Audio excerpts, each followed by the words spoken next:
De seneste 5 år har vi set en kæmpe stigning i det, der hedder retention-redigering, hvor et folk som Mr. Beast ligesom har populariseret den her sådan total overredigerede klippestil.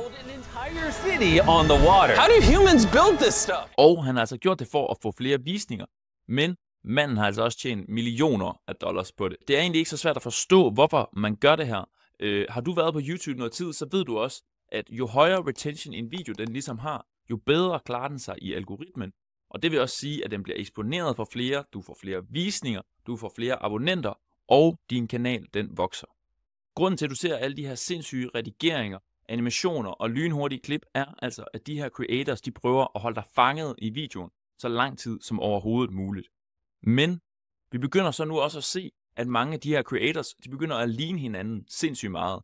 Prøv eksempelvis at se de her eksempler her. Det der sker er, at alle ender i, hvad jeg vil kalde en form for sådan opmærksomhedsrecession. De bruger masser af tid, penge, energi på at lave de her sådan vilde redigeringer her. Men problemet er bare, at de ikke skaber sådan en reel forbindelse med deres publikum. Så i dagens video skal vi snakke om 3 ting. 1. Hvorfor den her sådan overredigerede stil, den slet ikke virker lige så godt, som den plejede på YouTube. Nummer 2. Så skal vi snakke om en ny stil, der faktisk begynder at dukke op, som kræver, at du redigerer dine videoer meget, meget mindre. Og nummer 3, der skal vi simpelthen dykke ned i, hvordan man kan bruge den her stil i dine egne videoer. Okay, så hvad er problemet med den her sådan overredigerede stil her, og hvorfor virker den ikke længere? Ganske enkelt, så er det egentlig fordi, at publikum har allerede set den her slags videoer før, og det føles overhovedet ikke nyt. Det er blevet så nemt at lave den her slags redigering her, og sådan markedet af klipper, der kan lave den her stil her, er sådan totalt overmættet. Og det viser også bare sådan, at det her med, at bare fordi man kan klippe en video hurtigt, så betyder det altså ikke nødvendigvis, at man er en god historiefortæller. Folk de konkurrerer om opmærksomhed som aldrig nogensinde før, men i mine øjne, så bliver det mest af alt bare et kapløb mod bunden, eller det man ligesom kalder krabbementalitet. For prøv at forestille dig, at du har været på stranden og fanget en helt spand fyldt med krabber. De ligger dernede der og danser rundt oven på hinanden, og så lige så stille, så er der en af de her krabber her, der prøver at kravle op. Og der er en ting med krabber, det er, at de vil aldrig ligesom lade en komme op, fordi i stedet for så vil alle de andre krabber ligesom bare tage fat i den her krabbe her, og hive den ned igen. Og det er det, man kalder krabbementalitet, og på en måde er det lidt det samme, der sker med alle de her creators her, fordi de laver alle sammen sådan videoer på samme måde, og laver den her totalt overredigerede stil her. Men det gør altså bare sådan overordnet, at alle seere, der ligesom ser de her videoer her, de bliver totalt mættet af den her samme stil her. Så krabbementaliteten er ligesom, at folk de bare holder hinanden nede. Men hvis du i stedet for at fokusere på at fortælle seerne en reel historie, tage dem fra A til B og transformere deres verden, så vil du altså også se meget større resultater, og du vil lave et meget sådan større impact på de seere, som du har. Alt det her, det betyder også, at du vil ligesom få mere autoritet med dit publikum, du vil få en stærkere relation, og altså selvom at det ikke er sådan sindssygt overvelproduceret, så kan det ligesom give en anden form for connection, når det er sådan lidt mere roligt og lidt mere sådan en til en. Som jeg håber det her det er jo. Okay, så nu hvor du forstår problemet med det her overredigering her, så vil jeg så prøve at vise dig den her nye stil, man ligesom ser, der dukker op på YouTube. Ikke nok med, at det ligesom kræver mindre produktion at lave den her form for redigering her, så kan det faktisk også give helt vanvittigt gode resultater.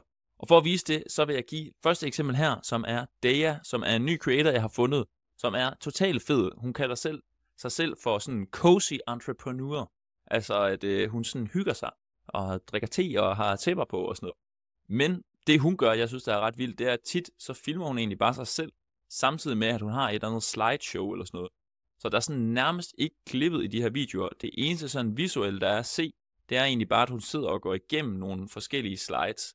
Og på den her måde, der kan hun altså lave videoer, som er, ja, op mod 30 minutter lange, men stadigvæk er totalt engagerende, og som virkelig driver sindssygt mange visninger på YouTube.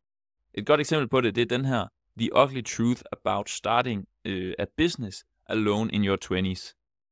Her der sidder hun altså bare med et slideshow, snakker igennem de punkter, hun har lavet, og der er nærmest ikke noget redigering. Og hun har altså set vanvittige resultater. En anden case, det er Charlie Morgan, og han er sådan en mellemstor business-YouTuber, og det, der er ret spændende, det var, at i en podcast, der sagde han på et tidspunkt, at han kunne ligesom se, at selvom han lavede sådan nogle meget overproduceret, eller sådan meget velproducerede videoer i hvert fald, hvor han sad og snakkede, og de var 12 minutter lange, som han ligesom havde fået at vide, en YouTube-video skulle være. Der var banger gode thumbnails på og sådan noget. Så begyndte hans visninger bare lige så stille at droppe. Altså, han begyndte måske sådan at have et gennemsnit på omkring 20.000. Så en dag, så var han sådan her, okay, jeg gider ikke det her mere. Så endte han med, i stedet for at lave de der videoer, som han bare havde pumpet ud i så lang tid, så uploadede han bare sådan en times sådan forelæsning-agtigt, hvor han stod med et whiteboard. Han lavede ingen thumbnail eller noget som helst. Han uploadede bare det der til YouTube, og så endte det med sådan at eksplodere hans kanal.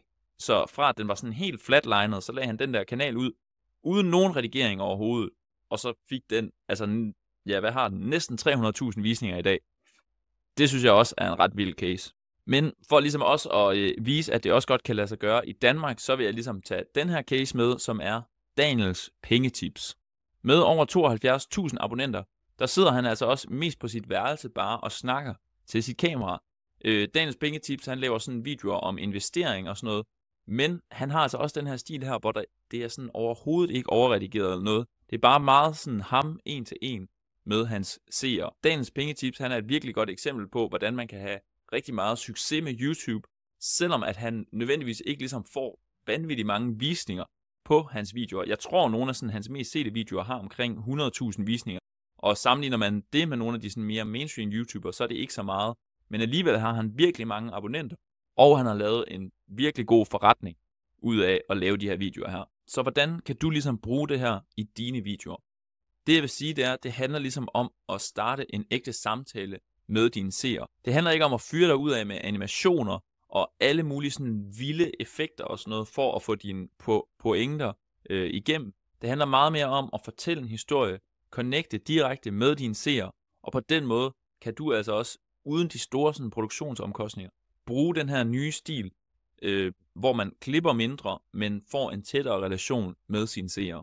Og det er i hvert fald bare sådan min store erfaring, det er, folk vil hellere have nogen, der er autentiske. Folk vil hellere have ægthed, end sådan de her vilde visuals. Så vær dig selv og vær autentisk, og så kan du altså også godt bruge den her stil på din egen kanal. Drømmer du om at starte på YouTube, så abonner på den her kanal her. Det her det er sådan mit nye univers, hvor jeg for eksempel prøver at bruge den her nye klippestil til at lave videoer. Så kan du ligesom også se, hvordan det går for en som mig. Jeg tror meget mere på den her sådan autentiske relation, og derfor så håber jeg bare, at du vil like min video, kommentere den, og så har jeg lagt et link til en gratis sådan træningsvideo, hvor du kan lære meget mere om YouTubes algoritme. Så hvis det er noget, du kunne tænke dig, så klik på linket i beskrivelsen. Ellers så vil jeg bare sige tak, fordi du har set med.